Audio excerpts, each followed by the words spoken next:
Boa tarde, pessoal. Estarei gravando para vocês uma videoaula sobre catabolismo das proteínas, envolvendo oxidação de aminoácidos e produção de ureia. Só recordando um pouquinho, da estrutura de aminoácidos e proteínas, então aqui a gente tem um aminoácido representativo com seu carbono alfa ligado aqui ao grupamento carboxila e o grupamento amino.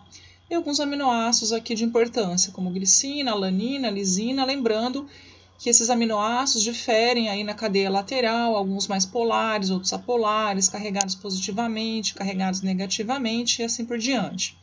E quando nós temos a união de dois aminoácidos, nós temos a formação de um peptídeo, com formação de uma ligação peptídica e eliminação de água.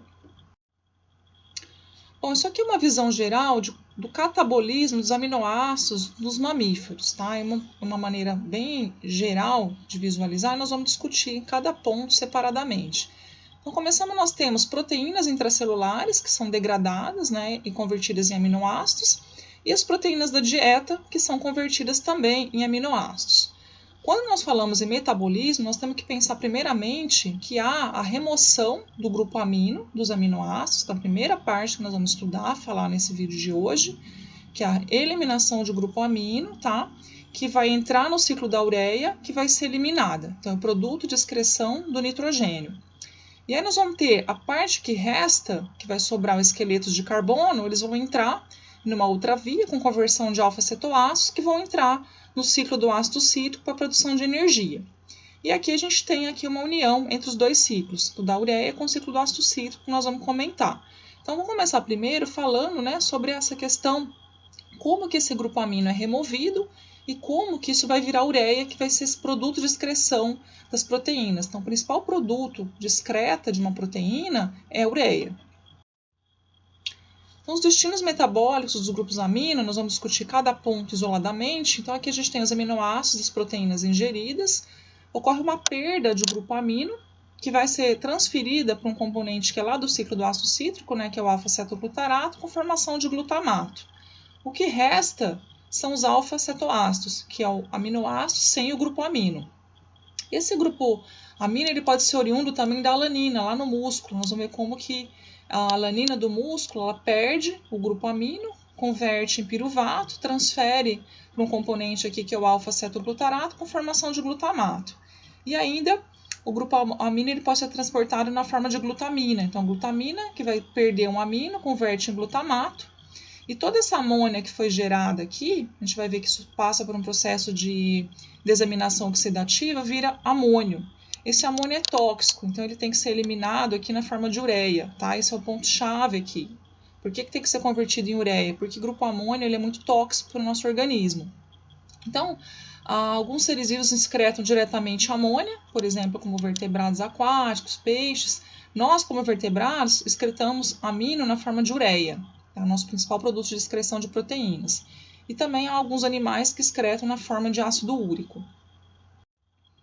Então, aqui só para recordar que nós temos aqui pontos, que é o alfa-cetoglutarato, principalmente, oxaloacetato, que fazem parte aqui do ciclo do ácido cítrico, que agora vão atuar aí diretamente no catabolismo das proteínas.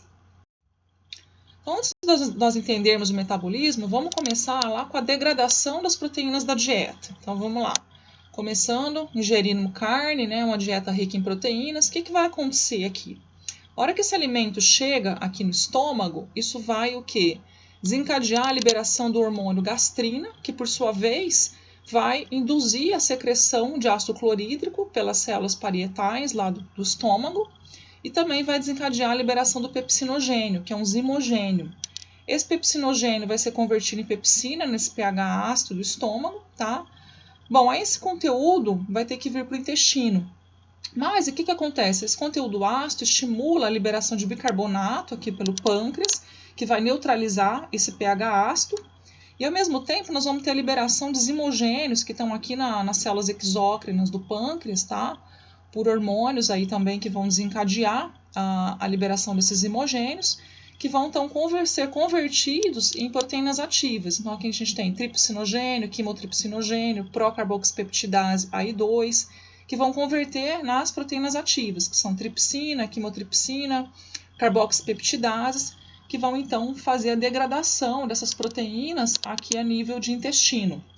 Uma vez que essas proteínas foram convertidas em aminoácidos, esses aminoácidos vão ser absorvidos pela mucosa intestinal e através da corrente sanguínea eles vão chegar até o fígado, tá? Então, o que acontece? Então, tem a absorção já dos aminoácidos e eles vão para o fígado. Um dos hormônios aqui é a colecistocinina, tá? Um dos hormônios aqui do pâncreas. Importante falar também por que esses têm que estar na forma de desimogêneos. Depois que são liberados para o estômago, para o intestino, que eles vão converter nas proteases ativas. Caso isso não acontecesse, nós poderíamos ter uma destruição das proteínas pancreáticas aqui. Então, o organismo ele é sábio e faz essa conversão só a nível de intestino. Bom, lá no fígado, o que acontece? Esses aminoácidos vão passar por um processo que é representado de desaminação, tá? Então, eles vão perder o grupo amino e vão passar para o alfa-cetoglutarato. Vão fazer um processo de transaminação. Mas aqui tem um papel importante, um cofator, chamado de piridoxalfosfato, tá? Novamente um componente aí da complexo de vitamina B, a vitamina B6, que vai atuar como um cofator. Então, de certa forma, ele que vai captar esse grupo amino. Então, nós temos aqui piridoxalfosfato, ele está inicialmente na forma aqui de aldeído, tá? C-dupla-OH, então ele vai receber um grupamento amino, fica na forma de piridoxamina fosfato, transferindo então para esse alfa-cetoglutarato, então ele atua de certa forma como um transportador de amino aí. Esse alfa-cetoglutarato, quando ele recebe um amino, ele se converte em glutamato. E o que sobra é o que a gente chama de alfa-cetoácido, que é o aminoácido sem o grupo amino. Depois, o que acontece? Lá no fígado, esse glutamato ele sai do citosol e vai para a mitocôndria. Então, é um processo chamado de desaminação oxidativa pela enzima glutamato desidrogenase. Então, a gente tem aqui uma oxidação, uma perda de próton-hidreto aqui, com esse intermediário, e depois a entrada de uma molécula de água e saída de amônio aqui, com conversão no alfa-cetoglutarato. Bom, outro ponto importante é que não é só na dieta que a gente converte lá aminoácido em alfa-cetoácido, produz lá o glutamato que vai lá para o fígado para liberar amônio. Nós temos aí que nos tecidos também a gente tem liberação de amônia livre. Por quê? Por exemplo, o catabolismo de ácidos nucleicos, por exemplo, de nucleotídeos, também libera amônia. E um detalhe, a amônia é tóxica. Então, como que você vai transportar amônia, que é tóxica, na corrente sanguínea? Isso não é algo favorável. Então, essa amônia livre, ela vai combinar com o glutamato, tá? Lá nos tecidos aqui, produzindo glutamina. Só que aí passa por um processo intermediário aqui, então o glutamato combina com o ATP pela glutamina sintetase, formando gama-glutamilfosfato. Depois, pela glutamina sintetase, entra um fosfato, tá? E forma a glutamina. Essa glutamina, então, ela é transportada na corrente sanguínea, sofre a ação de uma glutaminase aqui, uma hidrólise, liberando o amônio aqui, que depois vai ser convertido em ureia. E depois, por ação da glutaminase, a glutamina vira glutamato. O glutamato vai então para o fígado, lá no fígado, passa para a mitocôndria, sofre um processo de desaminação oxidativa, liberando o amônio, que vai virar ureia, lá no fígado. E o terceiro tipo de transporte de amônia acontece dos músculos esqueléticos para o fígado, pela alanina. Então, o que é isso aqui? Isso aqui é o ciclo da glicose e alanina. Então, aqui está representado o músculo, tá? E o fígado. Nós sabemos que no músculo a gente tem uma alta... A contração muscular exige muita energia. A gente sabe que a glicólise acontece a todo momento com liberação de piruvato, né? E aqui nós temos o processo de contração muscular, de síntese proteica também, né? Essa degradação de certas proteínas está sendo, de certa forma, degradada com produção de aminoácidos, que vão liberar aqui amônio, né? Glutamato. O que acontece aqui? A alanina aminotransferase, então ela converte, ela tira o grupo amino do glutamato, transfere para o piruvato, que vai ser convertido em alanina, liberando aqui o alfa-cetoglutarato. Essa alanina passa pela corrente sanguínea e vai para o fígado.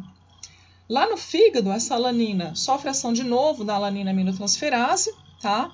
Transfere o grupo amino para o alfa-cetoglutarato com formação de glutamato e libera piruvato de novo. Esse piruvato, como nós vamos ver mais adiante, ele vai ser utilizado na gliconeogênese para a formação de glicose que volta para o músculo. Esse glutamato sofre a ação da glutamato desidrogenase, liberando amônio que vai para o ciclo da ureia, que é onde nós vamos chegar agora, lá no ciclo da ureia, onde amônio vai ser convertido em ureia. Então, qual que é o destino dessa amônia formada que veio por todos essas fontes aí, né? Ciclo da ureia, então ele começa na mitocôndria hepática, seguido de etapas no citosol. Então aqui nós temos a glutamina, tá, que veio de tecidos extrahepáticos, os aminoácidos que perderam aqui o amônio convertidos em alfa-cetoácido, transferiram para o alfa-cetoglutarato, que transformou em glutamato, que sofreu a ação da glutamato desidrogenase liberando amônio, e a alanina do músculo, que também perde aqui o grupo amino, né? Sendo convertida depois em piruvato, como nós falamos, transfere aqui para o alfa-cetoglutarato, que vira glutamato, e aqui glutamato desidrogenase liberando amônio. Então, essas são as fontes principais de amônio. Então, nós temos aqui uma parte que acontece na mitocôndria, tá? E uma outra parte que acontece no citosol. Tem uma importância também o oxaloacetato, que está aqui na mitocôndria, que vem lá do ciclo do ácido cítrico, pela ação de uma enzima chamada aspartato aminotransferase, ele vai ser convertido em aspartato, que também vai ser importante lá no ciclo da ureia. Então, o que acontece aqui no ciclo? A gente tem o fornecimento aqui de amônio por todas as vias que eu comentei, tá? O NH4+, presente na mitocôndria, ele vai ser utilizado imediatamente junto com o CO2, na forma de bicarbonato, produzido lá na respiração, onde nós vamos ter a formação do primeiro intermediário, que é a formação de carbamoilfosfato aqui na matriz. Essa reação ela é catalisada pela carbamoilfosfato sintetase 1, que é uma enzima regulatória também. Então, seria por isso que eu dividi em etapa 2A e etapa 2B aqui. Então, nós temos citrulina intermediário aqui, AMP, entrada do aspartato, formação de arginino succinato. Depois nós temos uma outra etapa, que é a clivagem do arginino succinato em arginina e fumarato. Lembra que o fumarato faz parte lá do ciclo do ácido cítrico, né? E liberando aqui a ureia, tá? Então, a ureia foi liberada, liberou, e a ornitina também. Então, a ornitina vai entrar novamente aqui no ciclo. Então, dessa forma que nós temos a formação da ureia liberada no ciclo da ureia. Um aspecto importante aqui, pessoal, são as enzimas aí, ALT e AST. Essas enzimas vão ser fundamentais, vocês vão ouvir muito delas, principalmente na parte de diagnóstico, porque elas detectam lesões hepáticas, tá? Então, o que é a alanina aminotransferase, também chamada de transaminase glutâmico pirúvica, que é TGP, e a AST, que é aspartato aminotransferase, também chamada de transaminase glutâmico oxaloacética, TGO. Então, aqui a alanina aminotransaminase, o que ela faz? Então, ela transfere aqui o amino da alanina para o alfa-cetoglutarato, sendo convertido em piruvato. Alfa-cetoglutarato vira glutamato. Já a AST, o que ela faz? Ela transfere aqui um amino do glutamato para o oxaloacetato, que vai ser convertido em aspartato, e o remanescente de glutamato é o alfa-cetoglutarato. Isso tudo passa pelo piridoxalfosfato, que é ali o cofator. Então, a gente tem aqui o glutamato, primeiramente ele vai aminar o piridoxafosfato, formação de piridoxamina fosfato, tá? E aqui ficando na forma de alfa-cetoglutarato. Esse amino passa então para o oxaloacetato, que vai ser convertido em aspartato. Essas enzimas são fundamentais para diagnóstico. Então, aqui um exemplo de uma intoxicação hepática aqui, tá? Por veneno. O que aconteceu? O nível da ALT está aumentada, a alanina aminotransferase aumentada junto com o aumento de bilirrubina, então está bem aumentada. Isso indica lesão hepática, hepatite viral grávida, qualquer tipo de lesão celular, essas enzimas podem extravasar para a corrente circulatória e serem detectadas. Então, elas indicam algum tipo de lesão. E também diagnóstico de lesões cardíacas. Normalmente, infarto do miocárdio vão ser observadas o aumento de ALT e AST. Então, isso vai fazer parte da vida médica de vocês. Essas enzimas são importantíssimas. Aqui algo importante que é a interação dos ciclos, tá? Não vou me ater muito nisso agora, vou explicar mais detalhes depois. A gente tem o ciclo da ureia. Por que existe uma bicicleta de Krebs que nós falamos aqui? Porque aqui, observa que nós temos componentes que foram gerados aqui no ciclo da ureia que fazem parte lá do ciclo de Krebs, que é o caso do fumarato.